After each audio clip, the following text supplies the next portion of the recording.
We'll begin now. Om Agyantimirandasya Gyananjanashalakaya Chakshurunmilitam Yena Sri Chaitanya Manobhishtam Sthapitam Yena Bhutale Swayam Rupa Kadamahiyam Dadati Swapadartikam Vandeham Shri Guru Shri Yutapadakamalam Shri Guru Vaishnavamscha Shri Rupam Sagrajatam Sahagana Raghunathanvitam Tam Sajivam Sadhvaitam Savadutam Parijana Sahitam Krishna Chaitanya Devam Shri Radha Krishna Padan Sahagana Lalita Shri Vishakhanvitamscha He Krishna Karuna Sindhu Dinabandhu Jagatpate Gopesha Gopika Kanta Radha Kanta Namastute Tapta Kanchana Gaurangi Radhe Vrindavaneshwari Vrishabhano Sute Devi Pranamami Haripriye Vansha Kalpatarubhyascha Kripa Sindhu Eva Cha Patitanam Pavanebhyo Vaishnavebhyo Namo Namah नमः विष्णुपादाय कृष्णप्रेष्ठाय भूतले श्रीमते भक्तिवेदांत स्वामिनिति नामिने नमस्ते सरस्वती देवी गौरवाणी प्रचारिणे निर्विशेष शून्यवादी पाश्चात्य देशतारिणे जय श्री कृष्ण चैतन्य प्रभु नित्यानंद श्री अद्वैत गदाधार श्रीवासादि गौर भक्त हरे कृष्ण कृष्ण कृष्ण हरे हरे हरे राम राम राम हरे हरे मुखं करोति वाचालं पङ्गुं लङ्कायते गिरिं यत्कृपातमहं वन्दे श्रीगुरुं दीनतारिणं परमानन्दमाधवं Sri Chaitanya ईश्वरम्.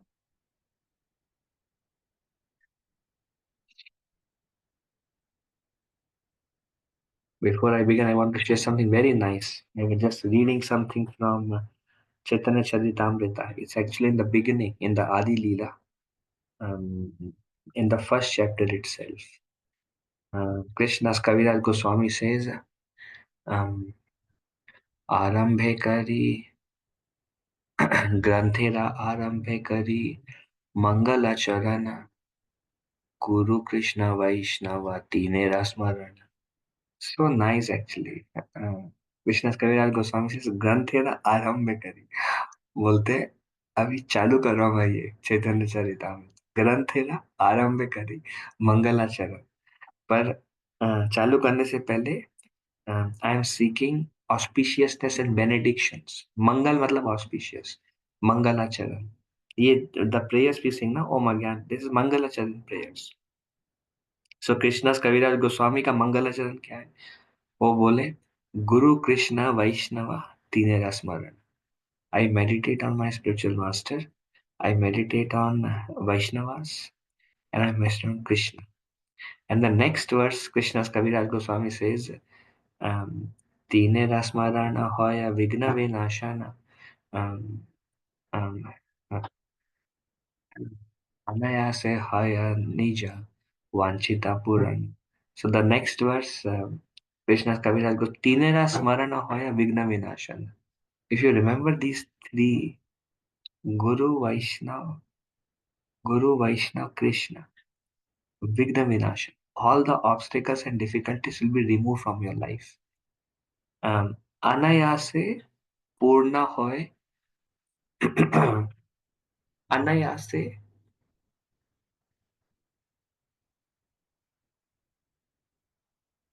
anayase hoy nija vanchita puran.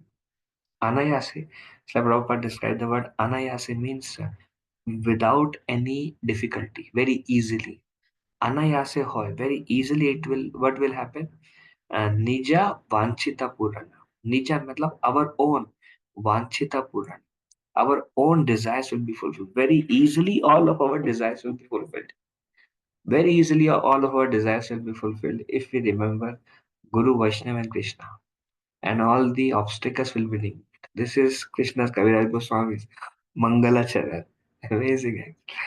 I love this line. Granthira Arambha Kari. I'm starting this Grantha Chaitanya Charitamrita. Okay, now we are on Nectar of Devotion chapter 2.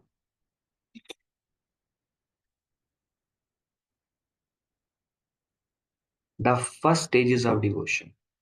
So there are four waves. Eastern wave, um, the wave one is already we discussed wave one. So wave one is uh, the six characteristics of devotional service. And in this way, there are three kind of bhakti. There is sadhana bhakti, bhava bhakti, and prema bhakti. Um, Sadhana bhakti is of two types: Vaidhi sadhana bhakti and Raganuga sadhana bhakti. Um, Vaidhi sadhana bhakti is covered from chapter 2 to 14. Raganuga sadhana bhakti is chapter 15, 16. Then wave 3 is Bhava bhakti, devotional service and ecstasy, which is chapter 17 and 18, I think, Bhava bhakti. And chapter 19 is Prema bhakti. So these basically we'll be covering. That's We are on chapter 2 now, basically. So from now onwards, begin the process of Vaidhi sadhana bhakti, then Raganuga bhakti, Bhava bhakti, and Prema bhakti. That's the whole nectar of devotion course for us. Okay, this is Eastern Wave, and total 19 chapters in Eastern Wave that we'll be covering.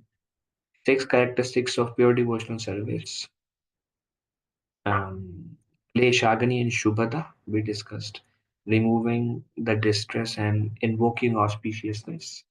And we discussed how it is all auspicious bhakti, how it benefits everybody and others. Sadhana bhakti, we can experience these two things, Shagani and Shubhada. When we reach Bhava bhakti, then we can experience Moksha Lagutakrit. Moksha Lagutakrit means deride even the conception of liberation. Because in the stage of Bhava, the depth is so high that that's when they can reject Brahman. In the beginning stage, there is not so much of um, uh, depth. Na? That's why for some people, Brahman is also attractive. But the stage of Bhava, the bhakti is very deep. So they can realize that how shallow is Brahma, so they can reject it. Then Sudurlabha is very rare. Then Prema Bhakti is Sandarananda Visheshatma, um, and Sri Krishna Karshani. Sri Krishna Karshani is like it is the only means to attract Krishna. Um, and what is Sandarananda Visheshatma?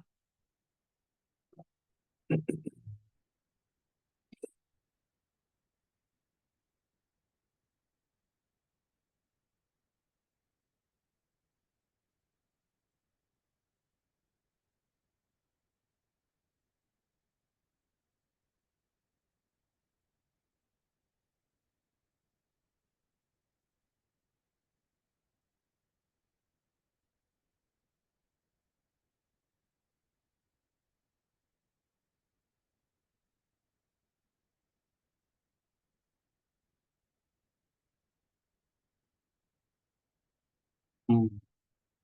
Pure devotional service automatically puts one in transcendental pleasure. This we discussed last time.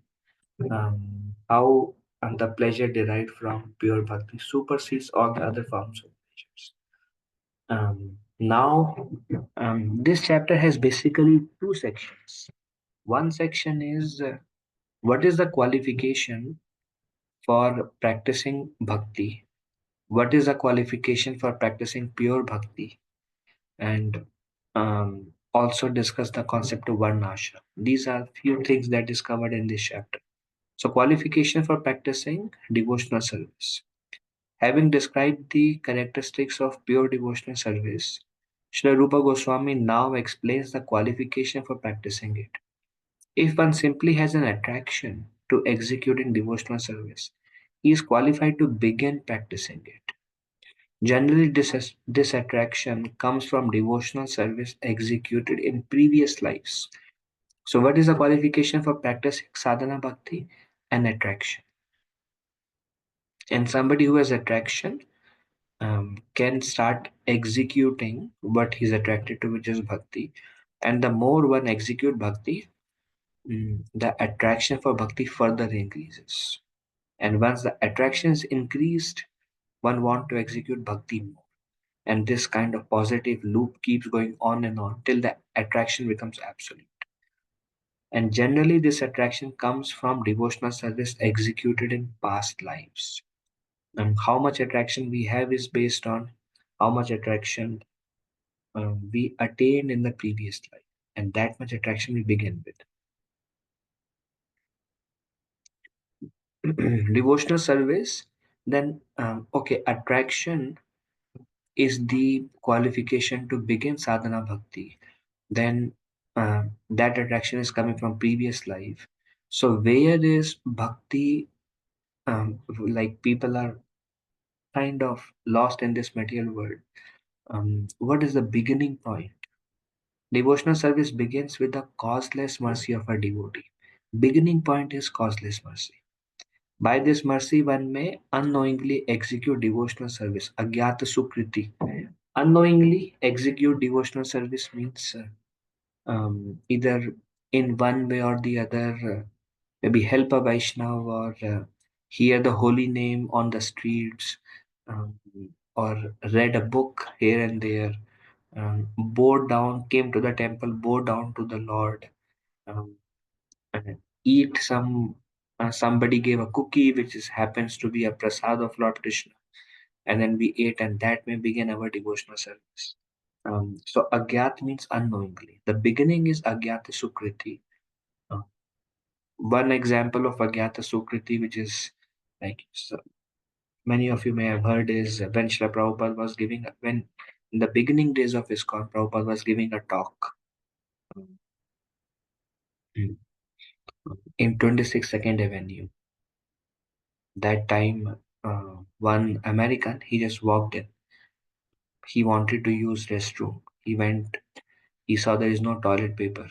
He went out, bought a toilet paper, came back to 26 Second Avenue, used the toilet and left. Because he was actually he just wanted to use the toilet and he saw one door open, he went inside. No toilet paper, bought it, used it and left. And then Srila Prabhupada says, and this person has begun his devotional service because somehow or other he rendered some seva, agya, unknowingly he rendered some seva by giving something to the temple. So by this mercy, one may unknowingly execute devotional service, agyat sukriti, and thus develop a slight taste or attraction to bhakti. And any little service we do, it develops a slight taste. Like we have seen, like many people may not have interest in hearing about the Lord, but they may be interested in doing some seva, maybe some pot washing, maybe some cleaning, maybe something else. Anything one does in the service of the Lord increases one's attraction. This attraction grows as one engages in more devotional service. Slowly, slowly, attraction will grow. The more and more we do, more and more attraction will grow. Eventually, it qualifies one for serious commitment to sadhana bhakti. And as attraction grows further, further, further, then one may commit to sadhana. Serious commitment to sadhana bhakti means take a vow of chanting 16 rounds every day or getting initiated. Generally, this occurs over a span of many lifetimes. So Rupa Goswami Srila Prabhupada mentions, quoting Rupa Goswami, that for one to come to the point of chanting 16 rounds, aspiring for initiation, or getting initiated, um, they must be continuing from many lifetimes. Prabhupada says generally this occurs over a span of many lifetimes. Why it's said generally? Because always there may be a possibility of kripa siddhas, just causeless mercy and just causeless mercy. Um, um, I remember one case of causeless mercy. Actually, this something somehow I won't forget this example. So our and one of our very very dear sannyasis is His Holiness Jayapataka Maharaj. Jayapataka Maharaj is like supremely merciful Maharaj, very liberal Maharaj. So Maharaj was most of the organs in his body doesn't work. He's on dialysis, his kidney doesn't work, heart is changed, and his body's yeah. So Maharaj was in the hospital, and Maharaj saw that the lady who was in the ICU next to Maharaj, she was crying, about to leave the body, desperate situation, suffering very much. So Maharaj looked at her, and Maharaj says, I will give you initiation today, and I will send you back home, back to Godhead. And actually, she doesn't even know Hare Krishna Mahamantra. She doesn't know anything. And Maharaj just prayed to Krishna, and Maharaj gave her initiation right on the deathbed. Actually, this is just an example like causeless mercy. So that can be there, but generally it begins with somehow or other unknowingly rendering some devotional service. And the more and more that is rendered unknowingly, it increases one's attraction. When attraction is little bit, then one starts to come to temple doing some more service, but may not commit. And when over a few lifetimes, when the attraction grows, then one may come to the point of like seriously making serious commitment to sadhana. Attraction or taste is a qualification for making a commitment to the systematic cultivation of sadhana bhakti. However, there is no qualification required for receiving costless mercy and beginning agyata sukriti. For agyata sukriti, um, no qualification. Anybody can receive at any point of time. Uh, But to seriously commit means uh, there has to be an attraction to the path of bhakti that grows, reaches a threshold over few lifetimes. Then one can commit. Attraction gained from previous life remains in one's heart. People begin at different levels of advancement. So we don't know who is who. Someone may be coming to bhakti now, and someone may be practicing bhakti for 20 years. But those who are coming now may be more advanced than those who are practicing for 20 years or 30 years. Um, because it's a journey of lifetimes now. By seeing, nobody knows, like if we see say past 100 lifetimes, then what is 10, 20, 30 years? And people may start at different point of time. Like I remember there is one very um, um, somehow I like to give this example of Radhesham Prabhu, amazing Vaishnava actually. Radhesham Prabhu. Um, he's coming into Michigan also, I think in April, I think he's coming. He came last year also. So many people helped him in his Krishna consciousness. Um, and they all continued. Radhesham Prabhu took guidance from them, and then he continued. But then what he's able to do now, nobody can match actually. Because um, I mean, it's a great Vaishnava actually.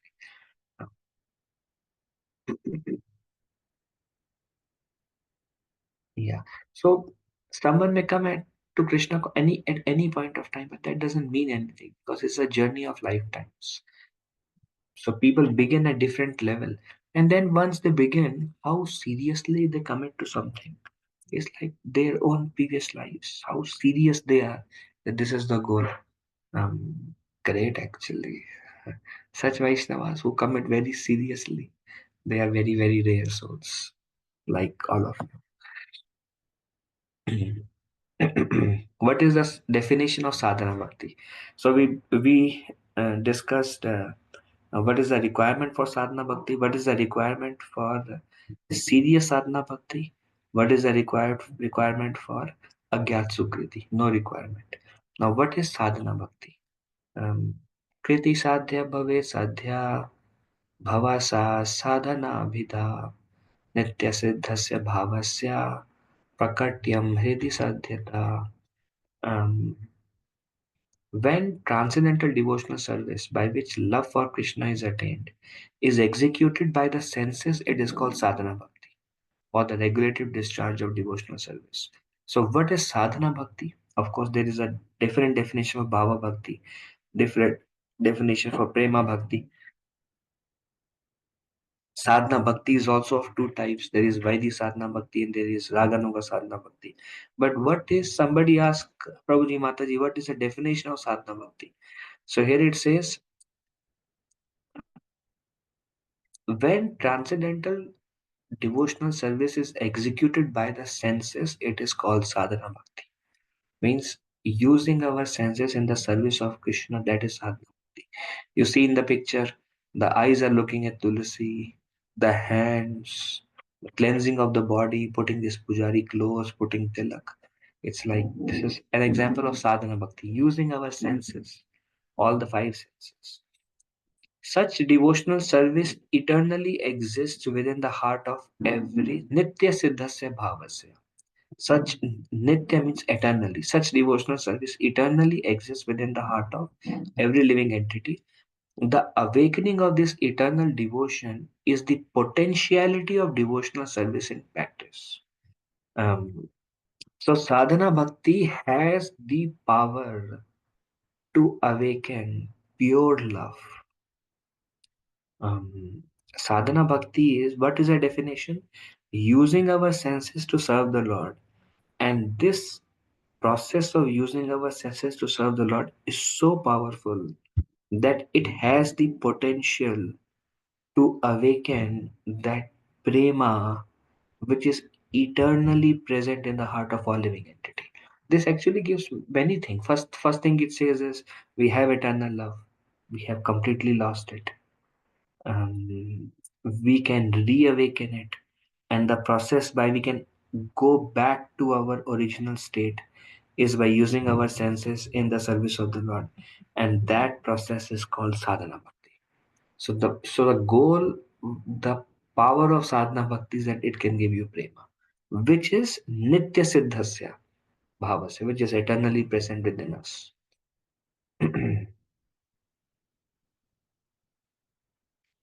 See, it says when transcendental devotional service by which love for Krishna is attained. This itself has the capacity to give that.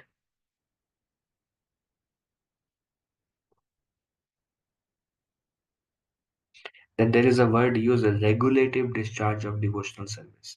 Regulative has the word regulate. Regulate means on a timely, regular. Let's say we say read regularly, chant regularly, um, associate regularly, and yeah, offer to Krishna regularly. So regulated devotional service means every day keep doing. That is regulated discharge of devotional service. Okay, so that's the definition. Then sadhana to bhava connection. So how does one transition from sadhana to bhava? What is the tipping point? Adhering to the practices of sadhana purifies the heart. When one practices sadhana bhakti, the heart adhering means you stick to it. Adhere, stick to it, keep doing it. Adhering to the practice of sadhana bhakti purifies the heart. Generally, a genuine longing for the Lord's service gradually a genuine longing for the Lord's service appears. So in the beginning, the service, in the beginning, um, sorry, in the beginning, the service is more like regulated. Um, that's what Bhagavad Gita says. That's what Rupa Goswami says. Srila Prabhupada says. Guru Maharaj says. Vaishnava says. So this is like I'll stick to it, stick to it, stick to it. And I'm not doing it because I have a genuine longing to serve the Lord, but I'm doing maybe some attraction, and I know this is the right thing.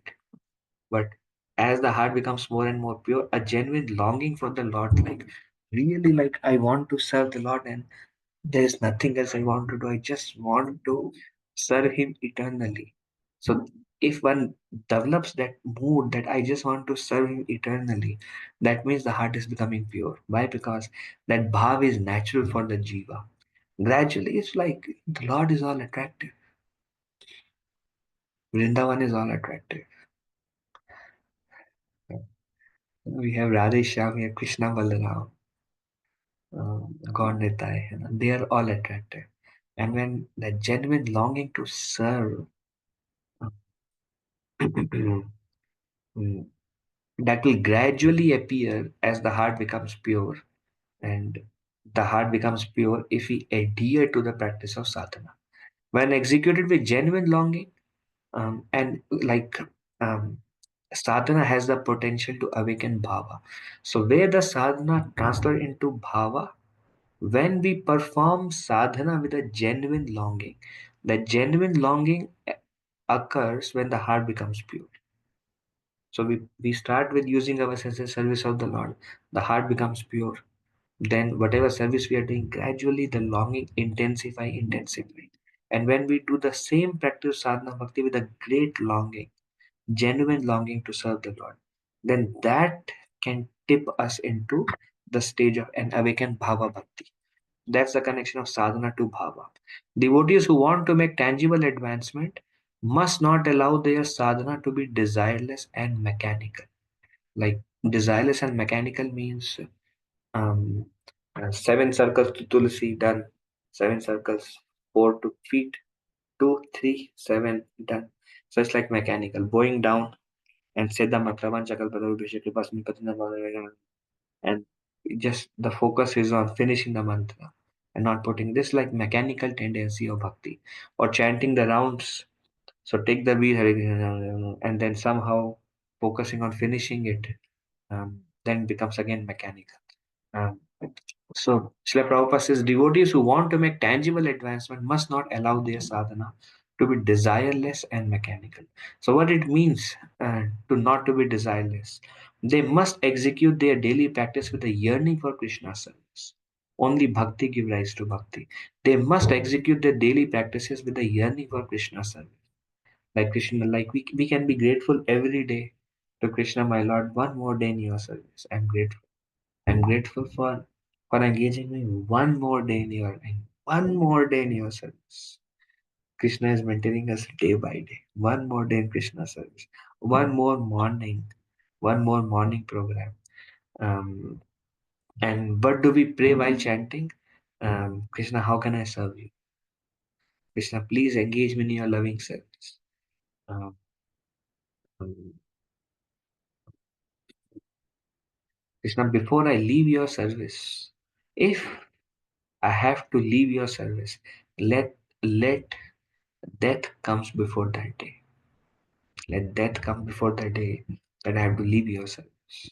Let me let me let me engage in your loving service till the last day of my life, and let nothing take me away from this opportunity of loving service. With gratitude, with longing, with yearning. Um, so this is like we are really desiring to serve Krishna. It's not desireless. Mechanical and desireless means hoga hoga dekhenge. So mechanical and desireless is like how many people start their business desireless and mechanical.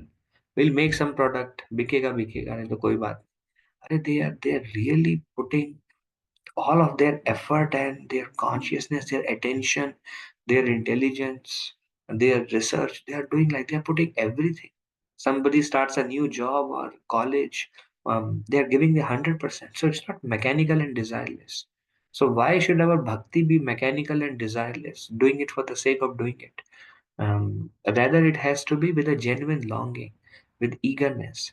Just like we put so much enthusiasm in our work life or student life or whatever family life, so much eagerness, attention, desire. So likewise, all those things are actually meant to be used. All those feelings, emotions are meant to be used to actually develop a relationship, eternal love, eternal relationship, eternal service to Krishna. And when that genuine longing occurs, and that will appear only as the heart becomes pure, this will appear. And the more, and as this appear, the bhava will appear. So that's how sadhana bhakti has the potentiality to awaken bhava bhakti, which is eternal in the heart of all living entity. But it has to be performed rightly, with right longing and right association. Um, um, while putting our heart into it, seriously adhering to the process, committing to it, um, then it'll come. It This is the goal of sadhana is bhava. The goal of bhava is prema. Sadhana bhakti, curing the mental disease. Every living entity, every living entity under the spell of the material energy is held to be in an abnormal condition of madness. In Srimad Bhagavatam, it is said generally the conditioned soul is mad because he is always engaged in activities that are the causes of bondage and suffering. Generally, the conditioned soul is mad because it is always engaged in activities that are the causes of bondage and suffering. Why the living entity is called mad? In Bhagavatam, it is said, generally, the conditioned soul is mad. Why? Because he is engaged in so many activities that the causes of bondage and suffering. He wants to do things. He desires long anchors to do things that are simply the cause of bondage and suffering. Simply brings bondage and suffering. Still, the living entity hankers, desires, wants. Um, so this is the sign of madness. Mad मतलब पागल क्यों? Why mad? आ बैल मुझे मार. उसको mad बोलते. It's such a desire, just gonna beat us. So that's why the living entity is generally the conditioned soul. That's conditioned soul. बद्ध जीव बोलते बेटा फंस गए हैं.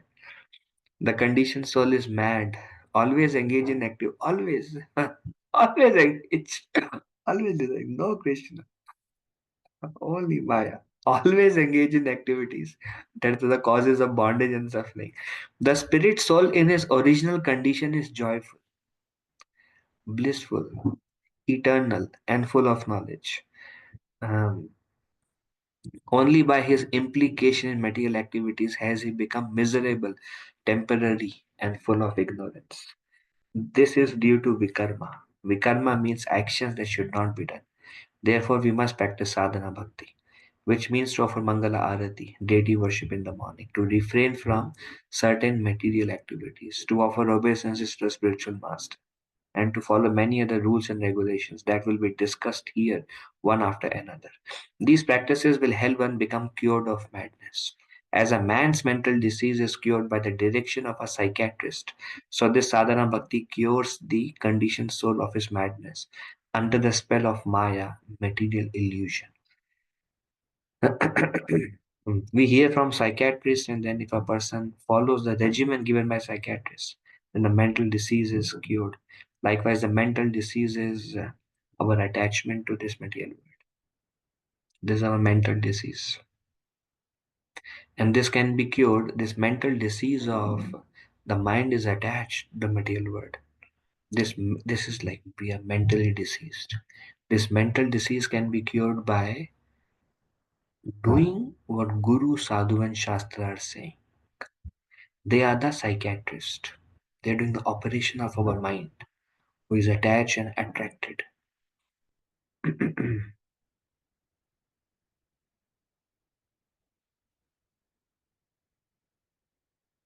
See, if somebody harms oneself, it's like a mad person. Like they're trying to harm themselves. Likewise, um,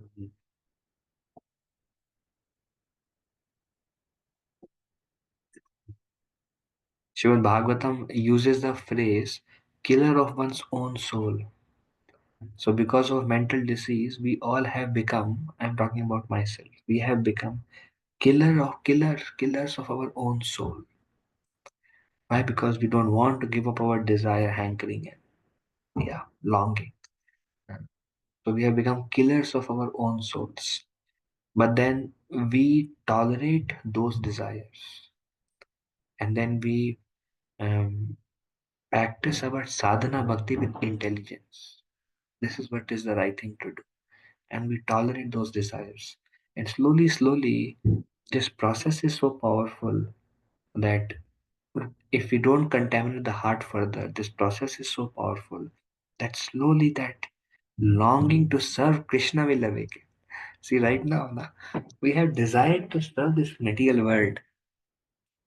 We have desired to serve a mode of passion, mode of ignorance, mode of goodness. Anyways, that's less common.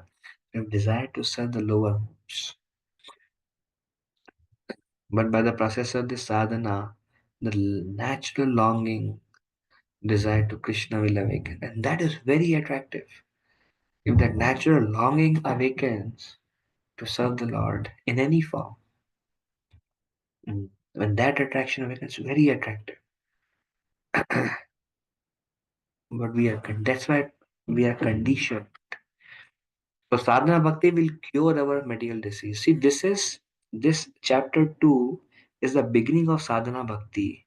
So many concepts are discussed about importance of sadhana bhakti. What is sadhana bhakti? Who can practice sadhana bhakti? What is the qualification for sadhana bhakti? What is sadhana bhakti? The goal of sadhana bhakti. Um, Before Rupa Goswami actually goes into the various pointers in sadhana bhakti, he's describing what is sadhana bhakti, Baba. So, what is the essence of sadhana bhakti? The essence of sadhana bhakti is to fix the mind on Krishna. In Srimad Bhagavatam, Narad Muni says, "My dear king, one has to fix the mind on Krishna by any means." Fix the mind of Krishna is the essence of sadhana bhakti. We are engaging our senses. Why? The purpose of engaging our senses is at least at that time the mind can fix on Krishna. At the later stage, the senses doesn't need to be engaged. The mind will naturally be engaged. That is bhava and prema or samadhi. There the senses doesn't need to be engaged. Right now, we need to engage the senses so the mind can be engaged. When we are in front of the deity, we are remembering the deity, we are seeing the deity. So mind is thinking of Krishna. The moment we are out of the deity, the mind is gone. Mind is into something else now. Some other desire. Deity doesn't come. Krishna doesn't come. And all this, attractions in this material world may come to the mind. So at least go and in front of the deity and do some worship, Baba. Do something. So that is that time we are thinking of Krishna. The goal is we are cleaning the temple, cleaning the pots. Right now, I'm hearing some devotees are washing pots for Krishna. So that time they are thinking of Krishna through seva. This is Krishna's pot. This is where rabadi is made for Krishna. Gulab jamun is made for Krishna. So somehow or other, Krishna is coming. The essence of using the physical senses, because we cannot think of Krishna. See, the mind is will only think of Maya actually. So that is the essence of sadhana bhakti, is to fix the mind on Krishna. One, my dear king, Narad Muni is telling to Yudhishthir Maharaj actually, my dear king, one has to fix his mind on Krishna by any means. In the Bhagavatam verse, Narad Muni further explains that Shishupal and Kamsa became liberated by fixing their mind on Krishna, even though they did so out of hatred and fear. Such is the power of remembering Krishna. If one fixes the mind on Krishna for any reason, he will be purified. Out of fear, you think of Krishna, out of envy, out of anger. Um, that will also purify. At least they're thinking of Krishna. But that is not bhakti though. But still, that also purifies because Krishna is all good. So, what is the essence?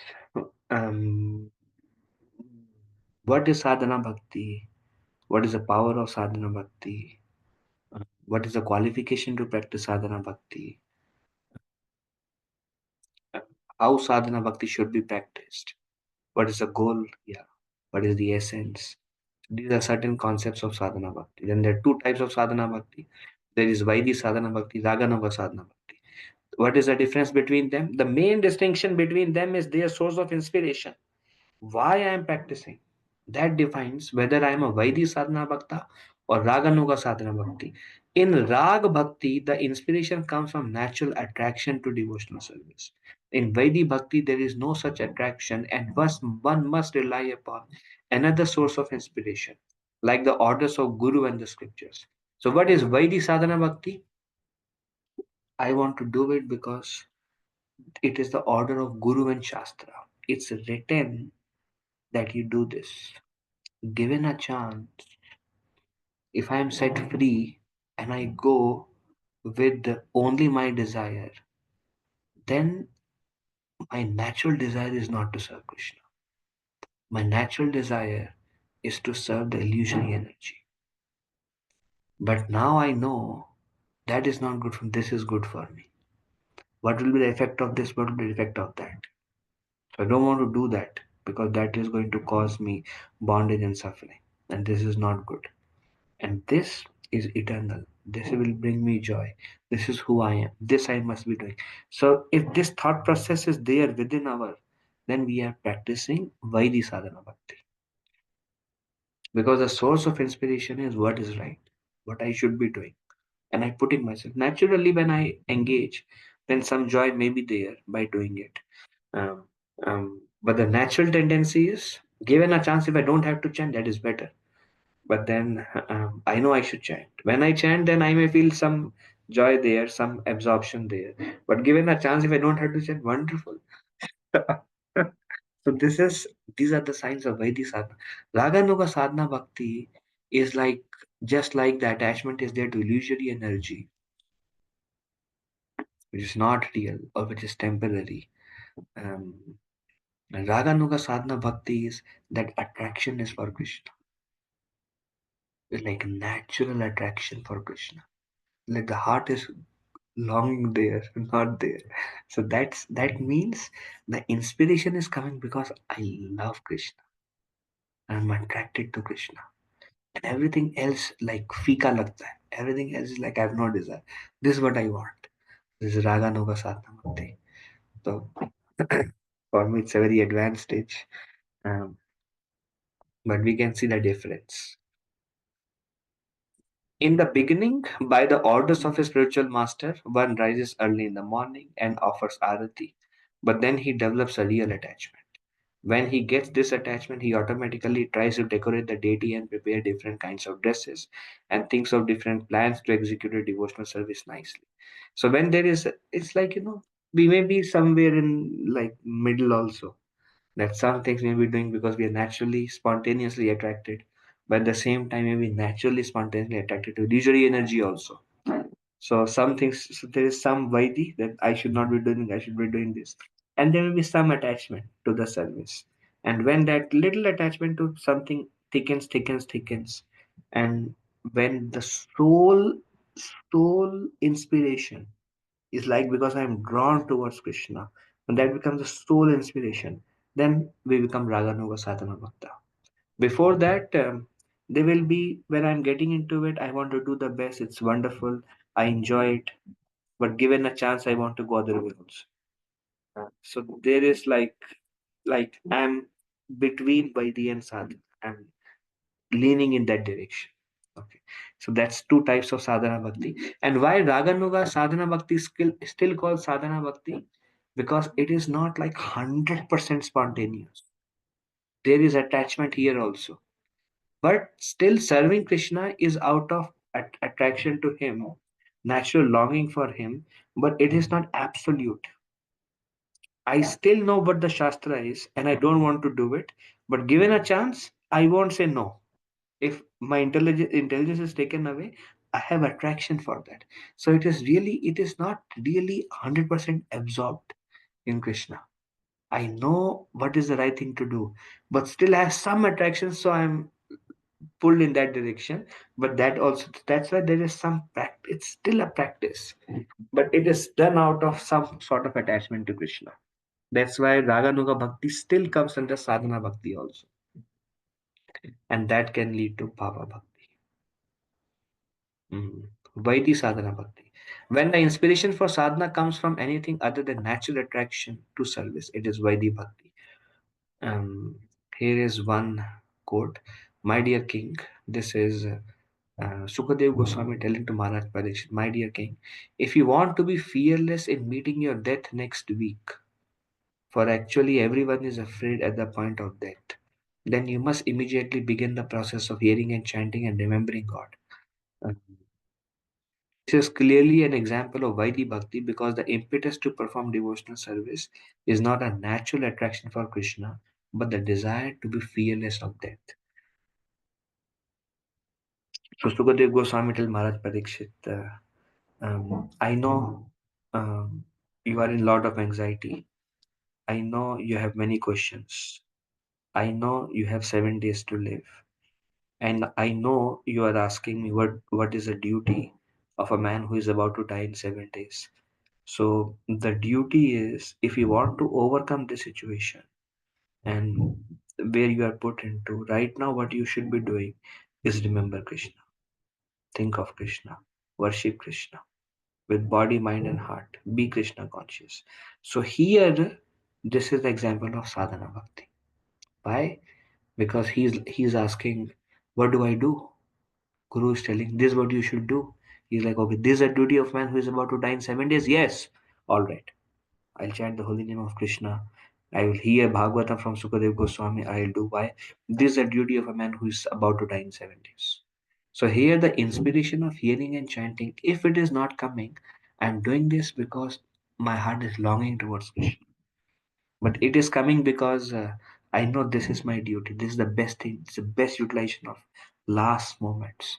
This will lead me to the best destination. When inspiration is anything other than longing for Krishna, it is Vaidhi sadhana bhakti. Okay. So let's see if there are any discussion up till this point of time. We discussed many slides.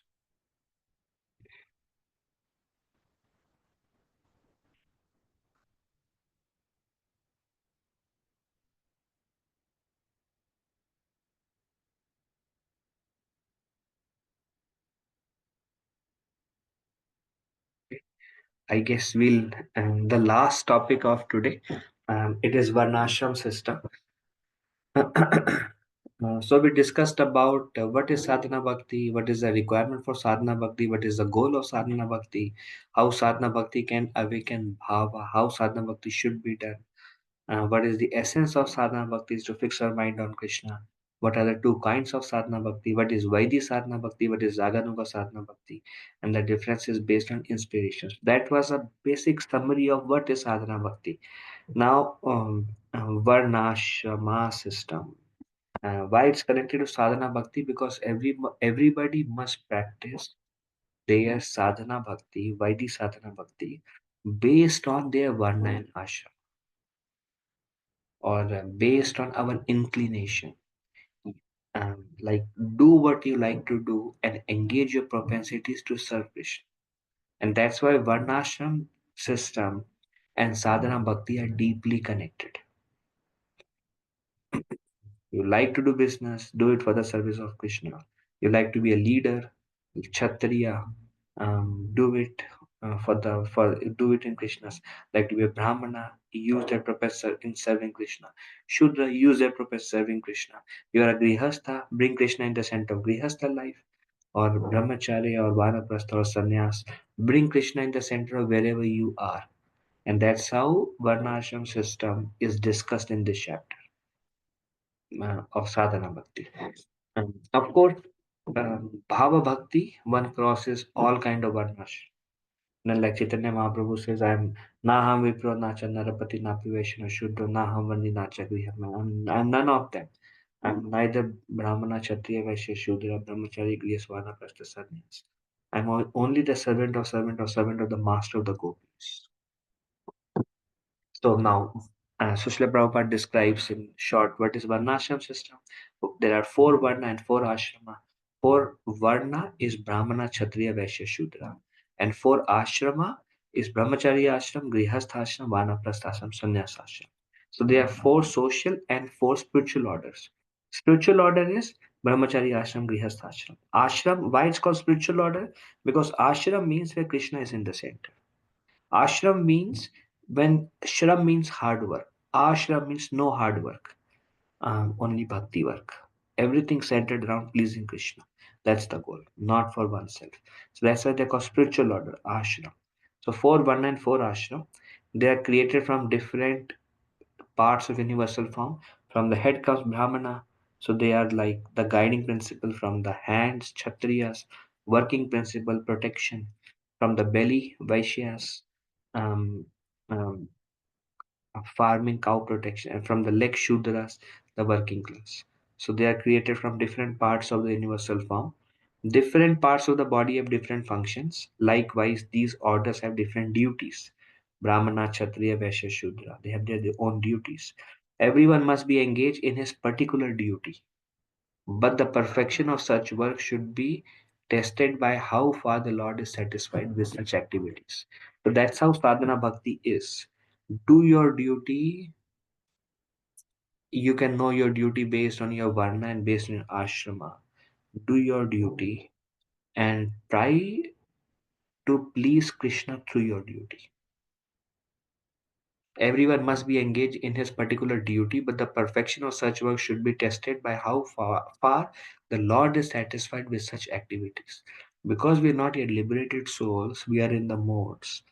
Based on the modes, our duty is defined. Mode of goodness, Brahmana; goodness and passion, Kshatriya; passion and ignorance, Vaishya; ignorance, Shudra. So, based on our modes, we have a particular inclination towards a particular duty in this material world. We try to use our duty to serve Krishna. And that is Vaidhi Sadhana Bhakti. In advanced stage, it doesn't matter, it goes beyond actually. Beyond our duty and beyond the modes. It's driven just by attraction for Krishna, service to Krishna. But right now, bring Krishna in the center of our activity.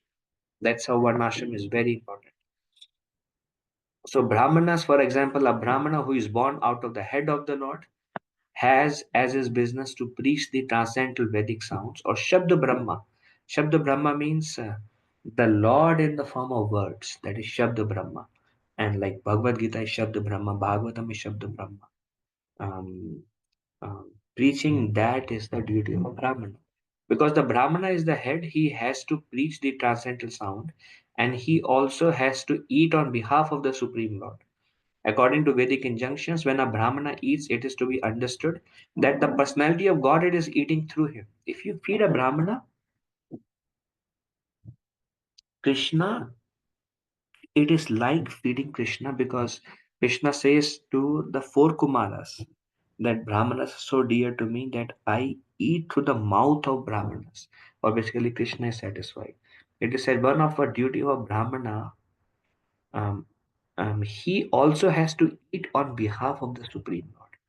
According to Vedic injunctions, when a Brahmana eats, it is understood that the personality of Godhead is eating through him. It is not, however, that the Brahmana should simply order on behalf of the Lord and not preach the message of Bhagavad Gita to the world. Brahmana should not be like, I'm going to different places, I'll get some nice food stuff, I'll eat, and no need to speak. No, the primary message is to preach, but also eat on behalf of the Supreme Lord. Actually, one who preaches the message of Gita is very dear to Krishna, as is confirmed in Gita itself. Such a preacher is factually a Brahmana, and thus by feeding him, one feeds the Supreme Lord directly. So we want to feed all of you. You all come to our temple and we'll feed you. What are Kshatriyas? Similarly, the Kshatriyas has to protect people from the onslaughts of Maya. What is Kshatriya duty? Protect people from Maya. Kshatriya. Nowadays, no Kshatriyas actually. I mean, who is protecting people from Maya actually? Has to protect people from the onslaughts of Maya. That is his duty. For example, as soon as Maharaj Parikshit saw that a black man was attempting to kill a cow, he immediately took his sword, wanting to kill the black man whose name was Kali. That is a Kshatriya's duty. Violence is required in order to give protection. In Bhagavad Gita, Lord Krishna directly gave his order to Arjuna to commit violence on the battlefield of Kurukshetra, just to give protection to the people in general. Arjuna is a Kshatriya. Duryodhana is not a Kshatriya. Duryodhana is a Kshatriya, but his duty is Kshatriya is actually real Kshatriyas. Real Kshatriya. See, Kshatriya is mode of goodness and passion.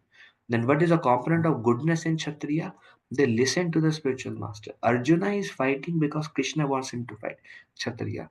Duryodhana is fighting for selfish motive. Shudra actually. Like Kshatriya Shudra. So nowadays, Kshatriya is like, they are doing so much and for their for some, if they have some benefit among themselves, it's not like real principle of Kshatriya. Maharaj Parikshit, real Kshatriya. It's like really for the protection.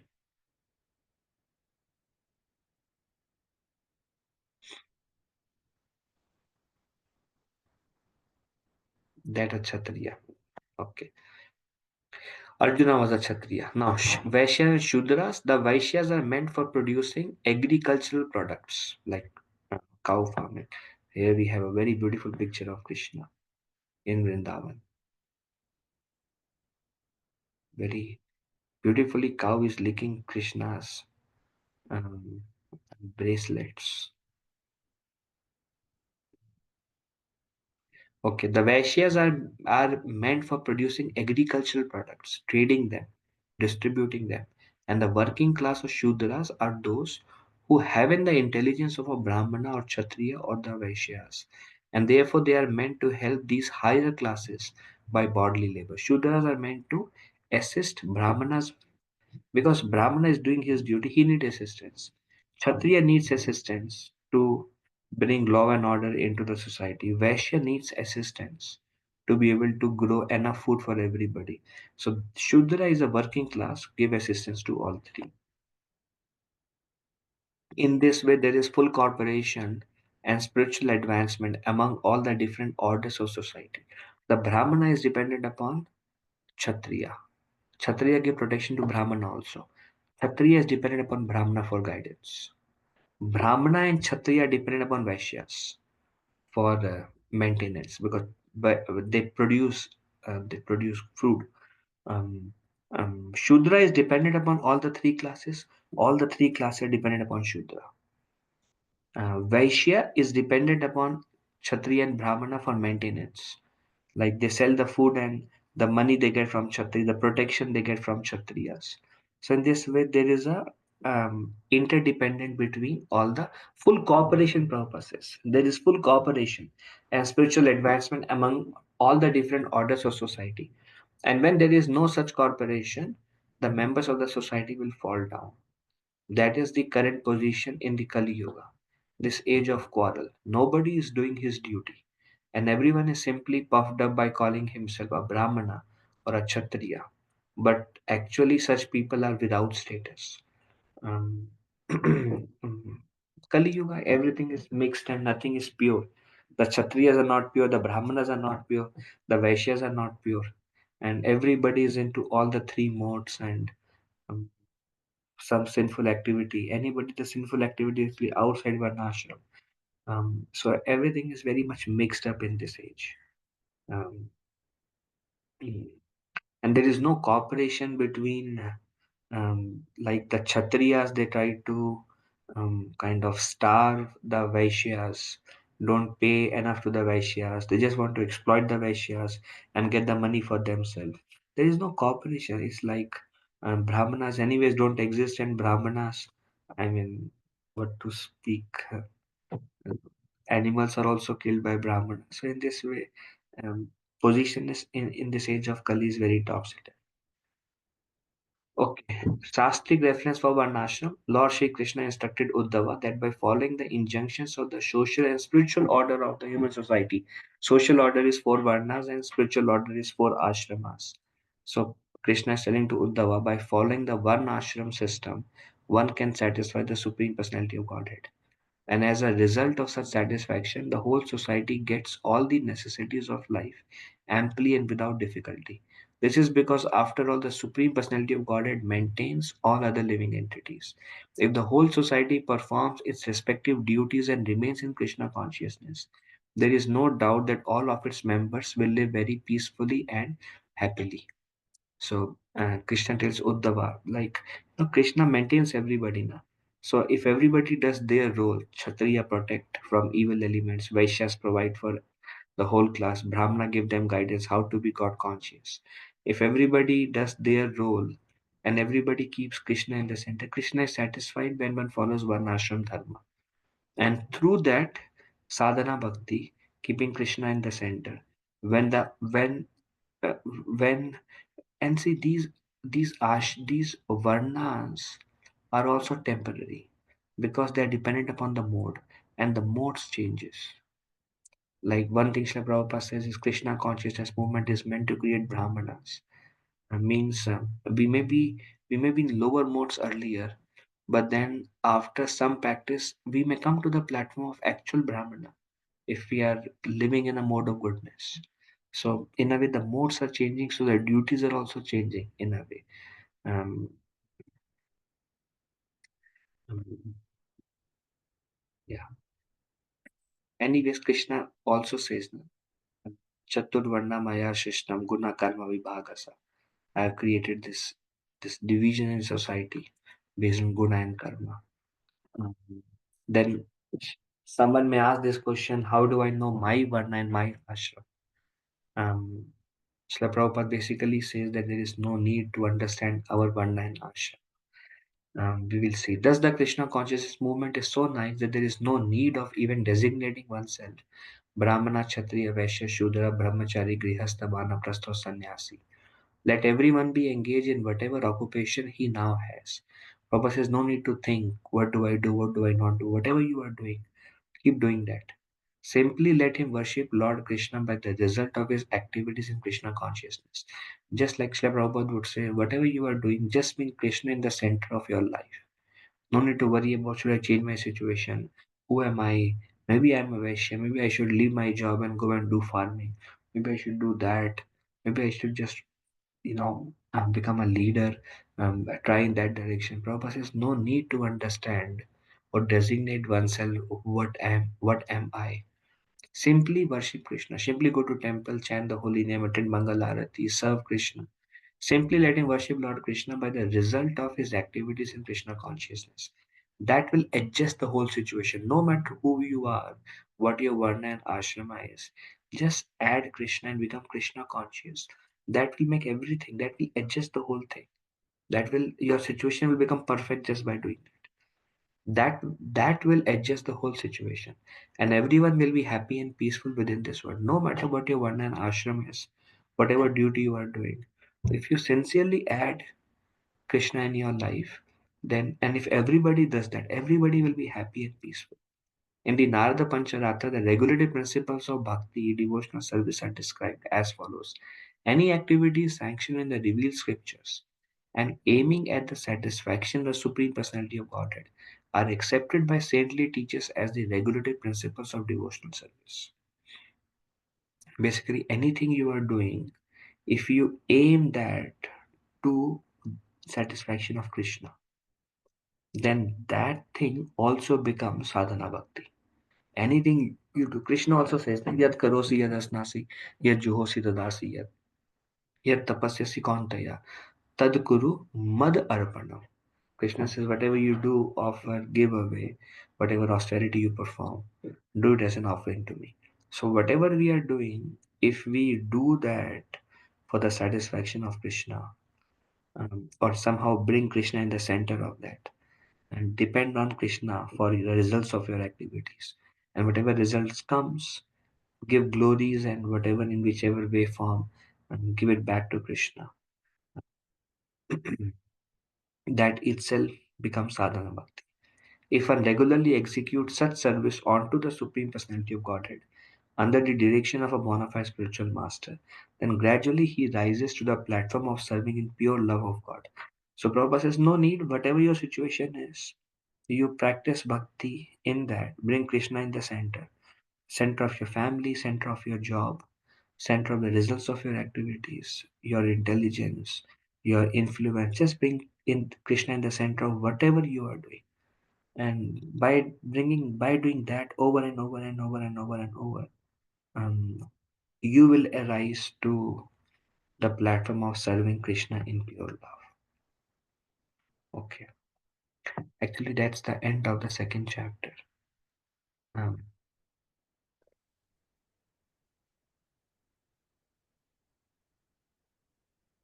is there any discussion?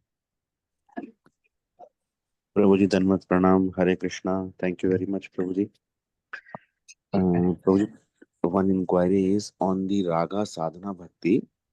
Ah, So we understand that there is not Raga Bhakti because there is mix. So Prabhuji, inquiry is Raga Sadhana Bhakti will still be considered in the Anartha Nivritti stage? Thank you, Prabhuji. So, Prabhuji, uh, there may be some rag at Anartha stage also. Some rag. Some rag means something we may be doing spontaneously. Like, for example, I know one Mataji, she loves making dresses for Radha Krishna. So, like, she puts her whole heart in that. One Mataji, she loves making garland for Radha Krishna. So in that way, there may be some attachment to some service. So there is some rag, but that cannot be called as one is a raganuga bhakta now, in a way. it is said actual Raganuga Bhakti. Shivram Maharaj says that he says, quoting Srila Prabhupada, Srila Prabhupada says, after Anartha Nivritti, one may start trying to practice Raganuga Bhakti, but actual Raganuga Bhakti really manifests at the stage of Ruchi and mainly Ashakti. It is like the advanced stage of Sadhana Bhakti, Prabhuji. Sadhana Bhakti goes from Shraddha to Ashakti. And after Ashakti, there is Bhava Bhakti and then there is Prema Bhakti. So till Ashakti, it's Sadhana Bhakti only. And the last two part, Ruchi and Ashakti, is like Raga Nuga becomes more and more manifest. And earlier, it's like Vaidi. And as we progress in our Anatha Nivritti, to that extent, more and more attachment to our Vaidi sadhana keeps on adding. Just clarify, Prabhuji. Yes, Prabhuji. Yes. It is matching Prabhuji. So it's perfect, Prabhuji. Yeah. All glories Very, to you. no, no, Prabhuji. Prabhuji, Prabhuji, one more inquiry, Prabhuji.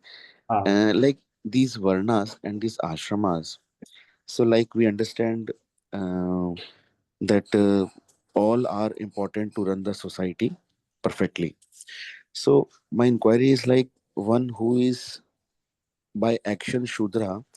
So, it means that he is naturally he is attracted to that kind of actions, and he's a devotee that way. But by occupation, he's acting like a Shudra. So, his attraction towards Shudra activities, it is given according to his karma of past, or is it a natural arrangement of the Lord? Like what I'm trying to ask is like the activities which, like, let's say there is a cleaning work that has to be done, these dirt, like the sweeping work, cleaning work, some are not attracted to that, but some, the sweepers and all, they are very very involved in doing that, but they may be devotee of the Lord. So I'm trying to understand that attraction towards Shudra activities, is it a past karmas kind of thing, or is it like some souls are naturally attracted? Trying to understand on that aspect only.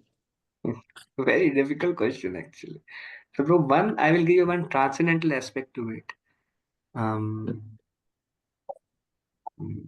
in the service of the Lord, one is very eager to serve the Lord in a very humble way.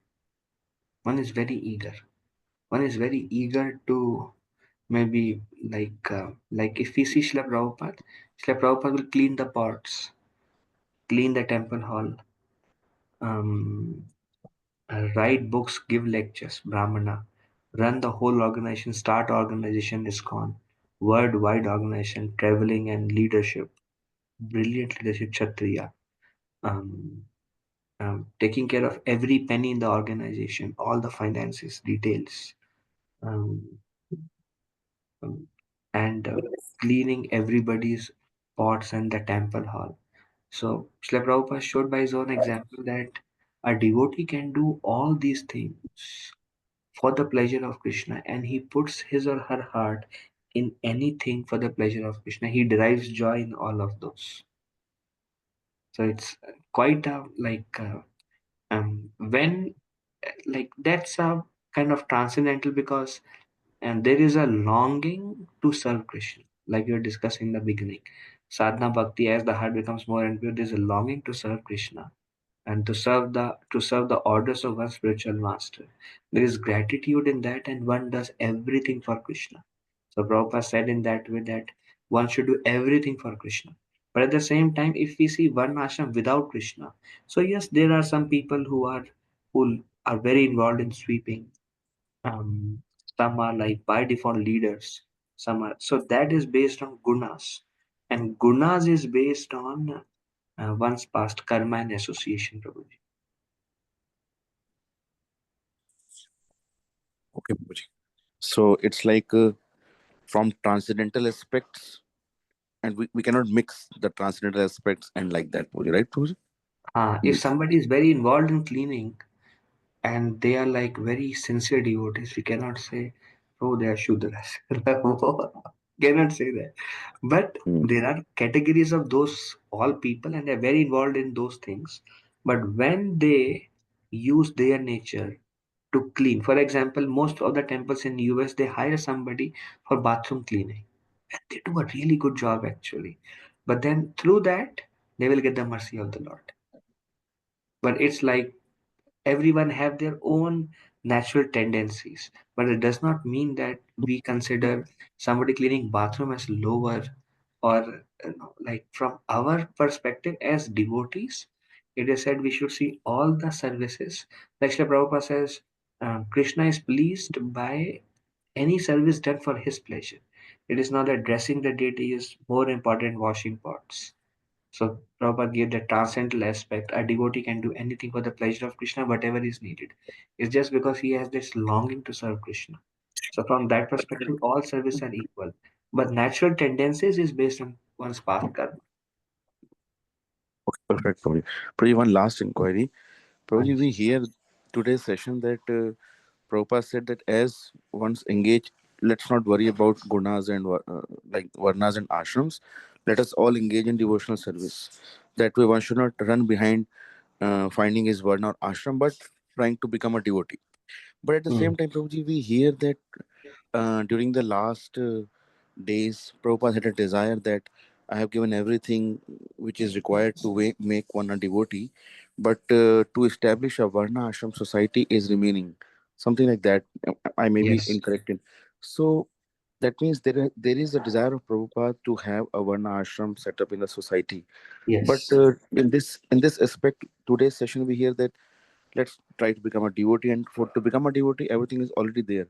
So how these two things correlate, Prabhuji? So, but you, Abhi, people are not following one ashram.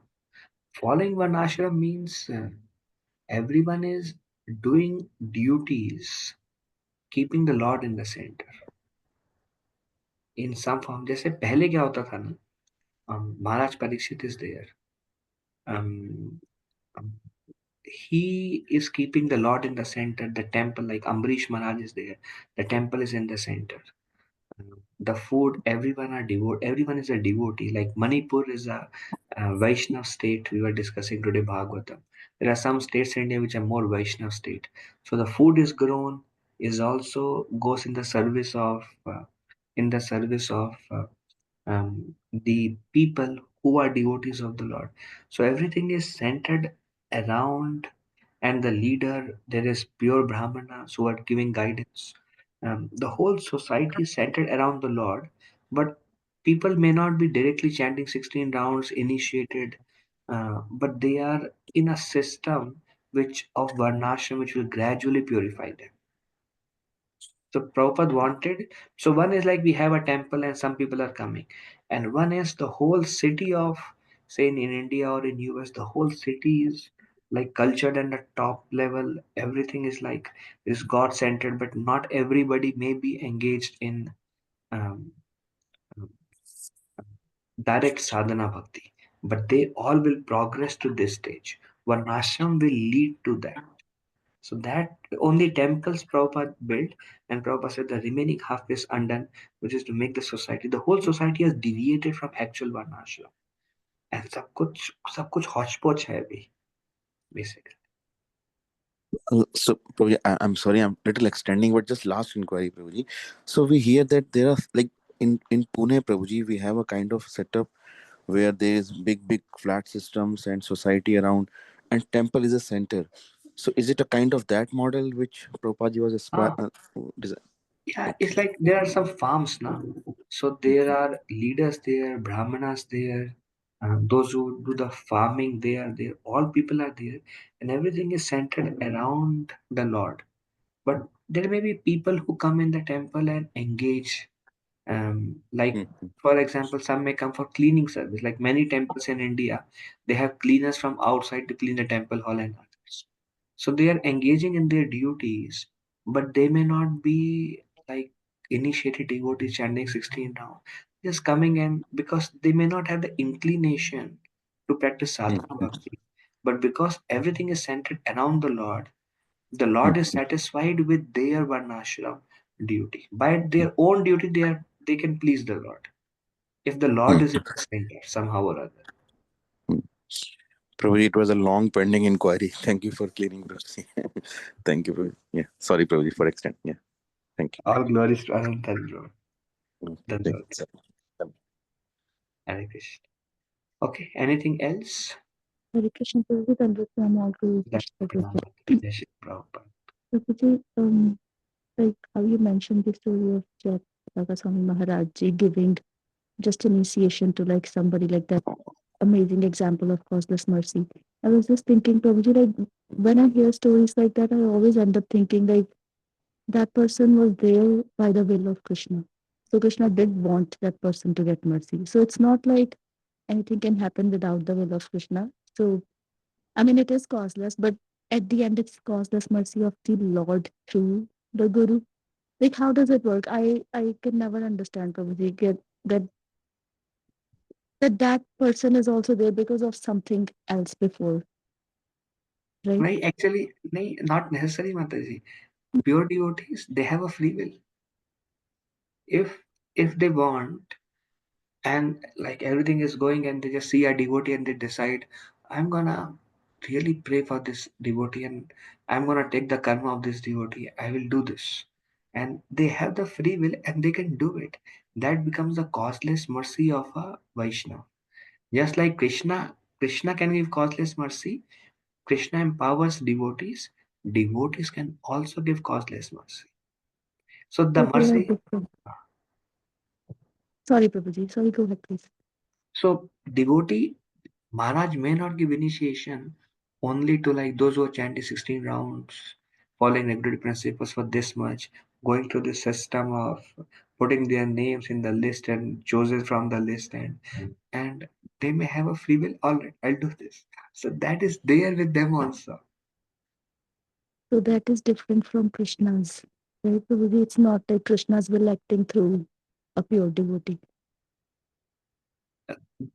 Free will is there, na? right? Like Oh, okay. That makes sense, Prabhuji. Yes. तो मतलब हम सबका उद्धार हो ही जाएगा because like somehow or other one pure devotee will look at us or something like that. So like everybody will go back to Godhead, which might be a long process, but it's like every one of us will go back to Godhead, guaranteed. Anybody who is practicing sadhana will go back to Godhead because our devotion will keep on increasing. It may take little less time or little more time, definitely.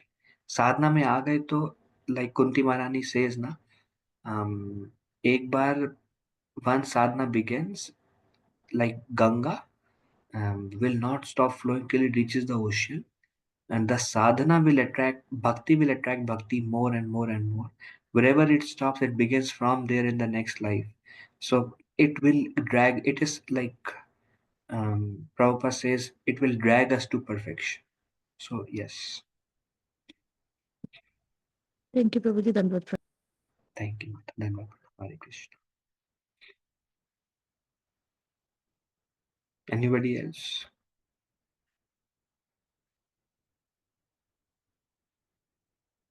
Nobody else? Okay. Thank you, Prabhuji's Mataji's Dandar Pranam, all Vrishla Prabhupada. Vanchakalpatarubhasha Kripa Sindhubhaya Vacha Patitanam Pavanebhyo Vaishnavebhyo Namo Namo Ananta Koti Vaishnavendra Ki Jai. If I spoke anything wrong, please forgive me as a humble servant. Hare Krishna. Thank you. Hare Krishna. Thank you. Hare Krishna, Prabhuji. Thank you, Hare Krishna.